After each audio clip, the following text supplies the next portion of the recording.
Scotty Miller, before AB got there, in 7 games, 25 catches, over 400 yards, averaging over 15 yards per catch. Louis Riddick, what do you see? Yeah, look, Scotty Miller has been dealing with some injury, but you're right. Look, he's a guy who had emerged and someone who had become a legit home run hitter for them.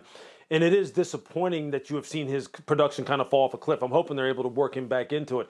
With AB, look, there's been some shots that really, in football games that he has been playing in, that really have nothing to do with him in terms of them not being able to hit on him, that Tom has just flat out missed them. I think overall, I'm not going to focus too much on the fact that AB is a direct, is a direct cause of this offense not being as efficient as far as Tom Brady is concerned since he has been there. I'm not going to say it's just him. I'm going to say overall they haven't been executing very well at all. And defensively, you saw what happened to them against Kansas City. They just got taken apart, and they're going to have to adjust some things that way. But they need to get Scotty Miller back going. Tom does need to. He looked bad on the Monday night game that we had down there recently against the Rams. And they overall better start playing better, or they're going to be on the outside looking in. It's a fascinating way of looking at this as well, and we can spend a little time on it later, with so many of these acquisitions feeling as though they were Brady-driven and some of them not working out so well. Maybe AB is not. Maybe Leonard Fournette has not done much. Damian Woody, what are we seeing there in your old quarterback, Tom Brady, and the Buccaneers? Are they ready to bounce back in these final 4 weeks and make a playoff run? Greeny, it's hard to turn the light switch on at this point in the season. You are what you are at right now. So what we've seen from the Tampa Bay Buccaneers is just a disjointed unit. You know, they needed the benefit of an offseason with a new quarterback, all the new players, Tom and the new scheme. But what we've seen is Tom Brady missing receivers, disputes about what system is best. Is it Tom's system with New England or this Bruce Arians, system down in Tampa?